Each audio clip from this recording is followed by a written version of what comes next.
the weirdest conversation. I can't even stress enough how weird that conversation was. Because this woman who has a blue check mark posted, which is not, they're not white. It's so annoying. But anyway, she posted something. She said, I want to know more about K-pop. And this was before the donations, before anything, like just when Black Lives started. Okay. When people started using fan cams, that's when to like block that police app and stuff like that. So she said, can anyone tell me more about K-pop? And all the replies were like the classy, it's the dark side of K-pop, all that nonsense. So I did like an angry tweet about it, like in her thread, like, because I commented to one person specifically was like, it's all manufactured, the dark side of K-pop, they kill themselves and do plastic surgeries, like that was the tweet. And I was like, dude, like rock and roll has the 27 Club. Every different industry has the dark side. Like everything. Like I went off on her, and then I contacted that person in DMs, and I was like, do you still want to learn about K-pop? And she said, yeah, thank you. So I really did like a whole explanation about K-pop in general, and then I went a bit more specific about BTS. And then she said, no, but I want to know like how are the fandoms connected, like the communication between fandoms. I said, listen, there's not real communication between fandoms. It's not the K-pop fandom. We're not one entity. We're barely, as an army, we're not one entity. So, so no, there's a lot of like anger between fandoms, and it's not, you can't just bring them together. Yes, people join Black Lives Matter from every fandom, but that's because they're people. They're just people. They care about that stuff. It's not, and yes, there are also racist people among those fandoms because they're first and foremost just people before they are a fandom. It's like, I don't understand why they can't grasp that. but anyways, she said no, because, and then this is what she said. She said, Anonymous have returned and they're trying to unite fandoms under them to use them as their own army. Like what? what? Like, what is she to have like this check mark? Like, is she? So she's like a crypto something, and she won an award from Amnesty for doing something that was probably partially illegal. But she's like this advocate for whatever. Like she's like this freedom fighter or something. I don't know. She's like, I tried to look it up. I couldn't find exactly like what she won an award for, why she has this blue check. She has a Patreon that people pay her money, but she posts nothing. That's so weird. Like the weirdest thing ever. And then she's like, and I'm like, the anonymous, because now there's this anonymous account that posts stuff. And I said, I don't think that's the real anonymous. Like they wouldn't use Twitter. And she said, no, they're using VPN. That's how they do it. It's safe enough. And that's them. And that's why, and she gave me like tweets that Anonymous made about like K-pop, like trying to play into K-pop what they think the K-pop mentality is, which is, I don't know anyone in the K-pop universe that will relate to what they posted. It's like that rainbow cat that used to be like neon cat, whatever that was, and like kawaii stuff. It's like, no, that's not it. Like a pink heart, like I don't know, it's just nonsense. It's like as a thank you to K-pop fandoms. And I'm like, yeah, that's not gonna work.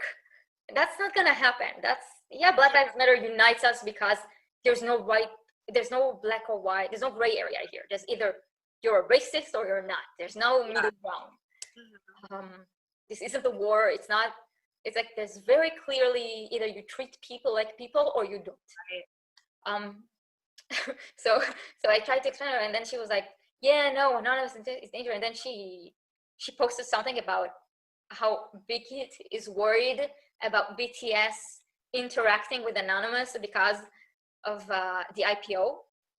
And I was like, I looked at the post and I like retweeted it to her. I was like, why on earth would you post this?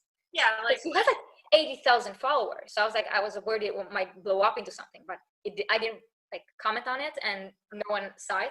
And I was like, why would you? And she was like, she didn't answer. I was like, are you Anonymous?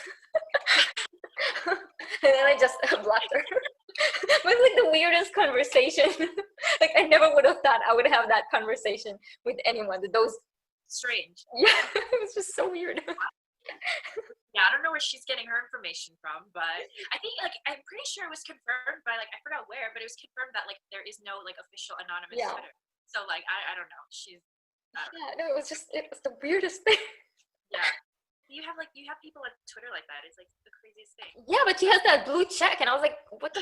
But we learned that sometimes those blue Yeah. check marks don't even mean anything, They right? don't Like mean anything. it doesn't make you an authority about anything just to have that stuff. Yeah. And I think that I don't know if you were active back then. Like, did you ever use ICQ? ICQ. That doesn't sound familiar.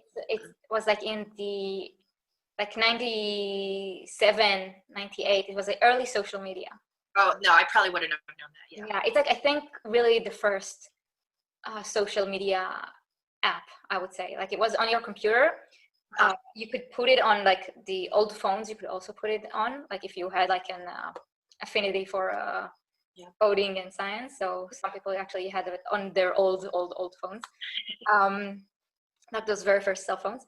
But well, not the very first, not the micro, but the second generation cell phones. But it was like it's a lot of like chat rooms where you had to have like someone's it didn't have a name, you had a number, a very very long 13 14 digit number.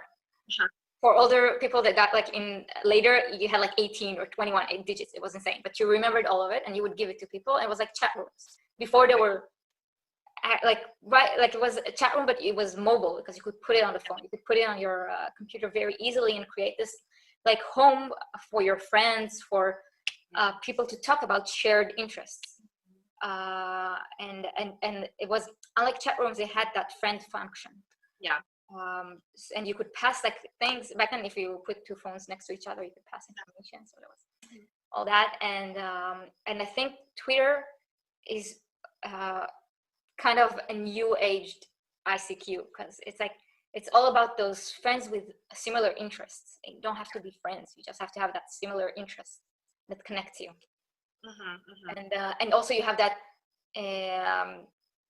coverage of like that no one knows who you really are, as opposed to Facebook or yeah, there's definitely like more of a level of that anonymity on Twitter, but I mean you can certainly do that on Facebook and Instagram too. But I mean for fandoms, like it's really great like community building on Twitter, and I don't think that people expected that to be, but and especially with a group as large as Army, you wouldn't think that they would be able to come together as well as they have on that app. But I mean they're so structured and have a really great system in place. So yeah, it's pretty fascinating that they've been able to really dominate that app and take it over and do some really really cool things with it. So yeah, also like Army really found a way to make that app organized, like with like because it could be so chaotic, and yet Army really has managed to find ways to do those, like one in Army that does a charity, and BTS Chart Data that does the streaming parties, and you have big accounts that decide on hashtags and then spread it through other accounts, and immediately like decision making, like I don't know if you said with the Match Million, like when we were getting close to match that million, and deciding on what hashtag to use, and it kept changing like in the last few minutes. I noticed that, and yet people really like that information passed so quickly to for matched the million to 2 million for BLM to make it about the Black Lives Matter movement, and that it happened so quickly. It's really impressive how, and even the whole Match a Million project happened incredibly fast. Yeah, definitely. I mean, well, it helps to have all of these big fan bases to help with the conversation, right? You know, I think what people are super fascinated by is you have a lot of these really big influential accounts. I mean, like looking at a lot of these fan bases, you see like not just tens of thousands, but like hundreds of thousands, and even some have millions of followers, right? So if you have a bunch of these fan bases who are all saying the exact same thing, and like it's so easy to just trickle that information down, and then everyone just starts spreading it to their own individual networks. So yeah, word travels super fast in the fandom. If only that fake fandom account would also trend stuff. I know. They had a lot of followers. Like crazy. They have 4.3 million. Imagine what we could have done. I know, I agree. But I know regardless the fandoms are doing great, so yeah, definitely doing great. 어쩜 네가 내 표정이 이토록 아름다운 걸